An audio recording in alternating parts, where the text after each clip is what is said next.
மகாவும் சூர்யாவும் கார்ல வந்து இறங்குறாங்க. கௌதம் வீட்டை சுத்தி காவலாளிகளை போட்டு வச்சிருக்காரு. அவங்க சொல்றாங்க சூர்யா கிட்ட, வீட்டுக்குள்ள எல்லாம் போக கூடாது சார் நீங்க.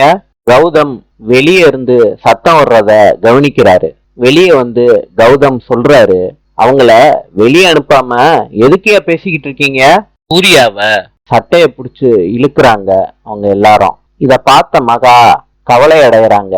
சூர்யாவோட சட்டையில இருந்து கையை எடுங்கன்னு கத்துறாங்க. சூர்யா பதட்டமாயி எல்லாரையும் அடிக்க ஆரம்பிக்கிறாரு. சூர்யா வேகமா வர்றத பார்த்துட்டு சித்ராதேவி பின்னாடி கௌதம் போய் ஒளியிறாரு. இத பார்த்த சூர்யா, என்னடா ஓவரா சவுண்ட் விட்ட கௌதம், என்ன உங்க அம்மா பின்னாடி ஒளியிற?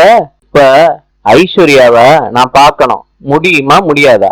கௌதம் சொல்றாரு, சூர்யா முடியாதுன்னா முடியாதுதான். ஐஸ்வர்யா ஏன் பொண்டாட்டி, அவ வகுத்துல வளர்றது ஏன் குழந்தை, நான் எதுக்கு சூர்யா உன்னை பார்க்க விடணும்?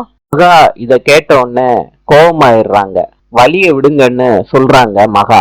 கௌதம் டென்ஷன் ஆகி சூர்யா கொண்டுட்டு வந்த கிஃப்ட தூக்கி போடுறாரு. சூர்யா அதிர்ச்சி ஆயிடுறாரு. ஏண்டா கௌதம் இந்த மாதிரி பண்ற அப்படின்னு கேக்குறாரு. மகா கிட்ட சொல்றாரு, ஐஸ்வர்யாவை பார்க்கணும்னா வீடியோ கால் பண்ணு மகா, நம்ம வீட்டுக்கு போலாம் வா. மகா இத கேட்டுட்டு சொல்றாங்க, என்னங்க சொல்றீங்க? சூர்யா சொல்றாங்க, மகா நான் சொல்றத கேட்பல்ல, வா போலான்னு கூட்டிட்டு போறாரு மகாவை. பாத்துக்கிட்டு இருந்த ஐஸ்வர்யா நில்லுங்கன்னு கத்துறாங்க. மகாவும் சூர்யாவும் ஐஸ்வர்யாவோட குரலா இருக்கேன்னு திரும்பி பாக்குறாங்க. ஐஸ்வர்யா சொல்றாங்க மகா கிட்ட வந்து, வாழ்க்கையில முதல் முறையா கௌதம் உன் வாயில இருந்து என் பொண்டாட்டி என் குழந்தைன்னு வந்திருக்கு. கேக்குறப்ப எனக்கு ரொம்ப சந்தோஷமா இருக்கு. மகா அக்கான்னு சொல்லிட்டு ஐஸ்வர்யாவை கட்டி பிடிச்சுக்கிறாங்க.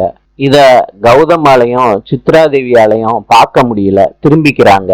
ஐஸ்வர்யா அன்பா மகாவுக்கு முத்தத்தை கொடுக்கறாங்க நெத்தியில.